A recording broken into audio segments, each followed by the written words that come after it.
Computer. Hi, I'm Linda Lambert with Red Wheelbarrow Writers, and today I'm talking to Nadia Boulos, and she has a poem in this volume, which you may be familiar with. I hope you are. I think you'll like her poem, and in a minute I'm going to have her read it to you. This anthology is the fourth one that Red Wheelbarrow Writers have done. It's coming out in May, that's this month. And it's I think the best of the four anthologies that we have done. It's published by Sidekick Press, which is run by Lisa Daly. So let me read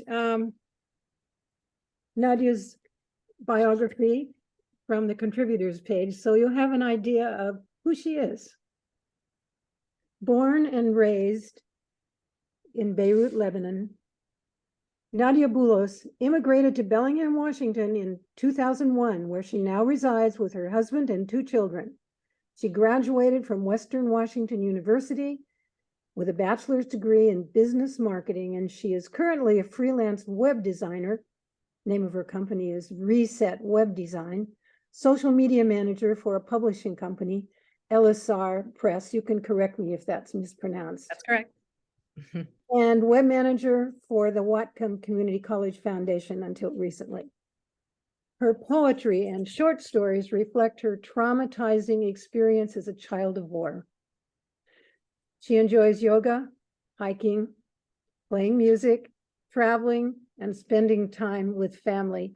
I don't always read biographies, but this one was so interesting, and I think I don't think there is anyone else who has been a child of wartime. And so I'm interested in talking to her about that, as well as talking a little bit about her poem and what inspires her and how she writes.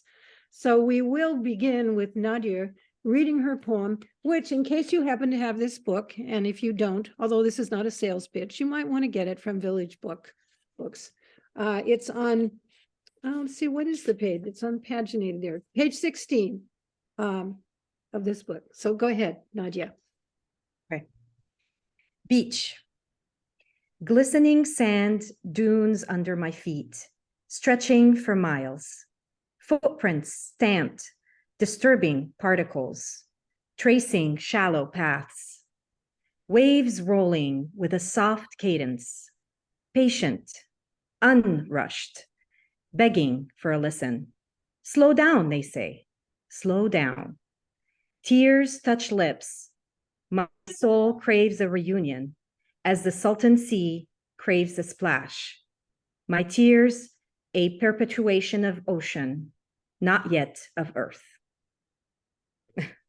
There's a lot of meaning wrapped up in that poem, and I think a lot of experience. And I'd like to know how you came to write it and what was the influence of nature upon you.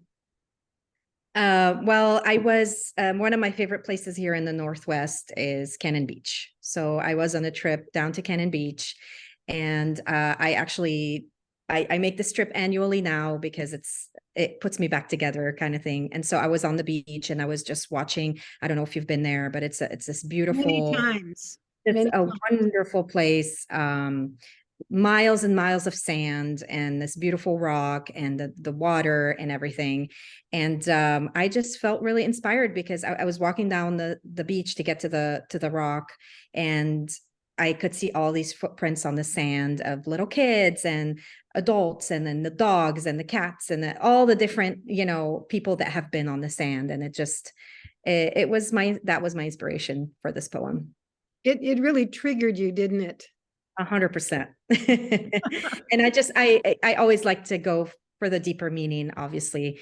So like on the surface, what you see the footprints, but really, what does this mean for me? How does it affect me? How does it affect other people? And my main idea is I always like to leave an impression behind. I like to leave a legacy behind. And I feel like every experience does that. And this was a mixture of all these things. I do have a reference about the Salton Sea in there. I'm not sure if you've been. The Salton Sea is in the Palm Desert, and I went there last year specifically, and it was, it's a Dead Sea. It's Yes. dead. There's no, it's so high in salinity that everything is completely dead in there. So there's no movement whatsoever. And it was just mind boggling for me. And I really wanted to include it in here as a reference, but yeah.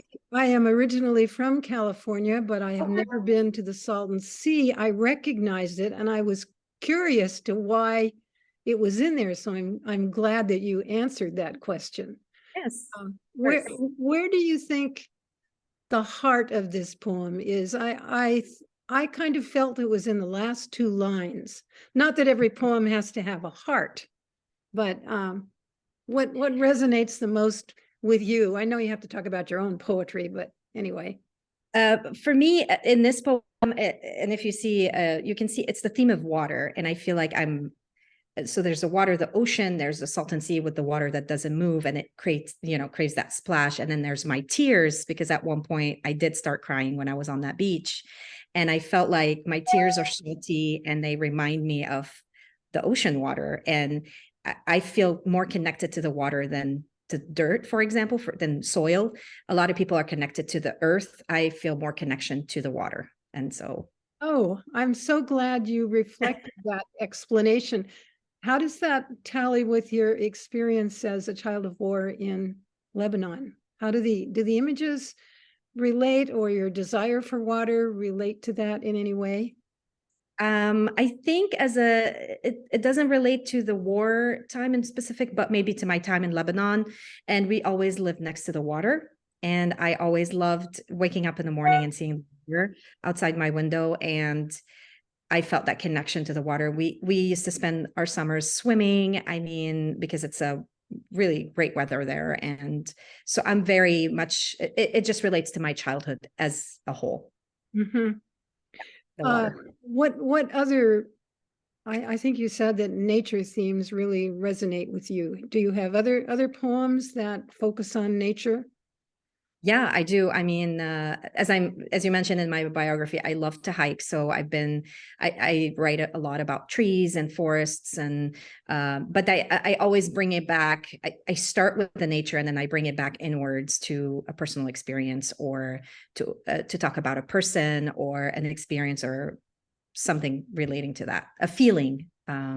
So it's very emotionally charged, but it starts with nature because that's what brings it out for me. How did you happen to settle in Bellingham? I'm curious. Well, I got married. My husband, he's half Lebanese, and he brought me here. So he was living here. And yeah, I've been here for 21 years now. Well, I Long guess way. yes, that makes you a long time. I've been here considerably longer, but it's a great place to raise kids, in my opinion. And when you were talking about the footprints in the sand, every year we would take our kids to Cannon Beach because Yes. we love the rock.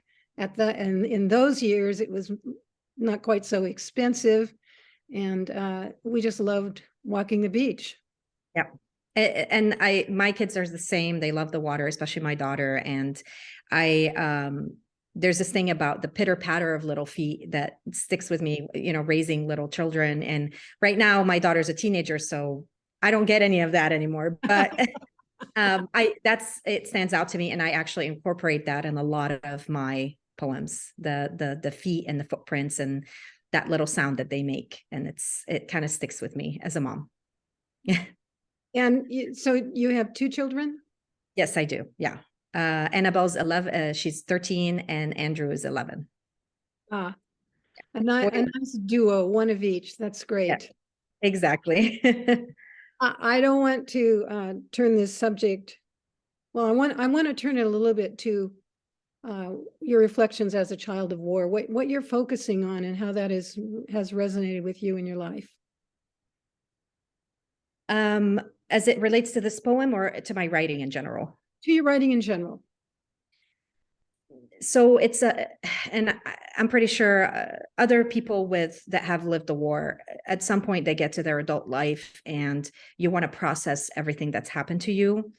For me, it's like a process of healing through writing. It did take me a while to get there because every time I would write something, I just find myself getting back into it again, into that situation. And it's a very stressful situation. And so it took me a little while, but for me, it was part of me growing up and trying to, process all these emotions and all these experiences that I had. I remember there was a few events that really stick out in my memory, and I had to write about them. I felt like there was a need there to do that for myself and try to convey as much as I can the emotional charge behind it, because it's really hard to write about something painful and have the other person also feel that pain. Yes. And so yeah, I think that was the challenge for me, is trying to put it on paper and convey that in the right way. And I found that poetry, because I started as a short story writer, but I found that poetry was more to the point, and it really sent that emotion through more than like a short story. And you really have to be concise in the images that you choose, and every word you have to go over, Yep. think if it's the right one, and that you're conveying the meaning that you want to. Exactly. What is your writing process? How do you do? I talked to one writer and she said, most of my poems come out rather complete because I have thought about them. Well, that is so foreign to the way I write. But there are shades of differences. So I was wondering, what's your process? What's your style? I feel like for me, I can't just be sitting and writing. Like that just doesn't happen to me. I have to be experiencing something, Ah, or walking in nature, doing something active, because that kind of goes through. It has to go through my body first, and then the idea hits my head. And then when it's there, it's there. It's the whole idea. I know exactly where it's going.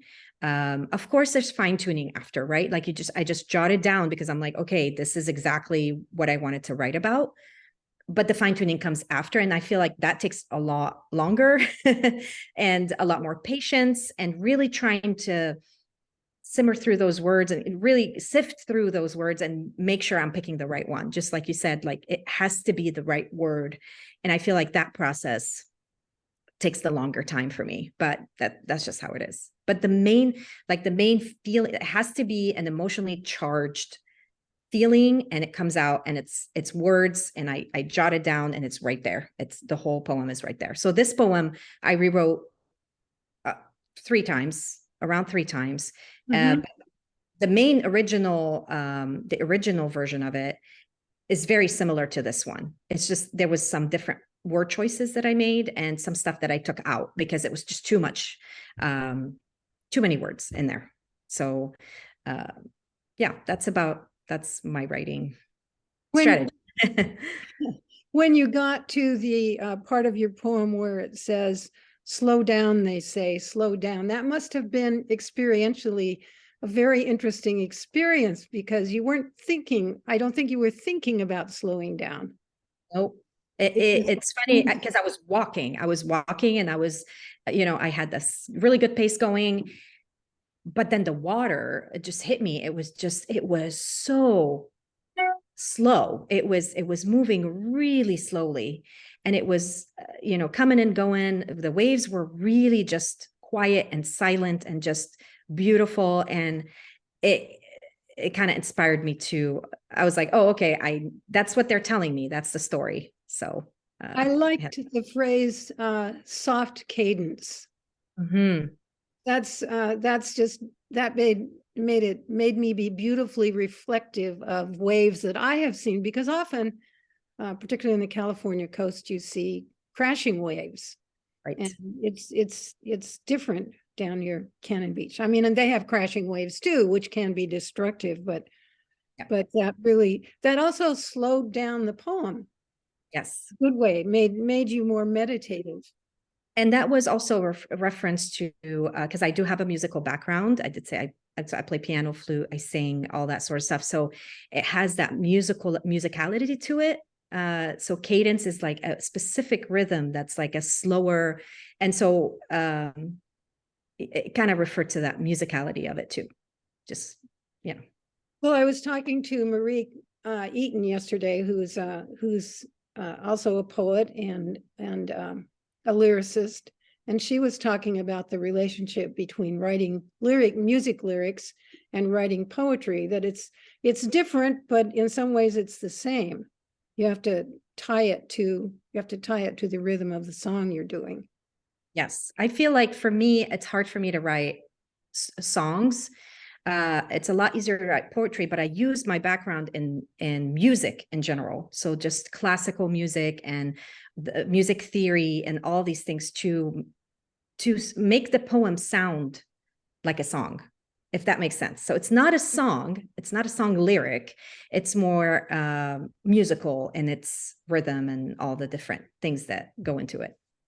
And yet you have a degree in business marketing. Oh, that goes hand in hand. I'm very creative. I love anything that's creative. And so marketing was that part of business it inspired me to be creative. And so, yeah.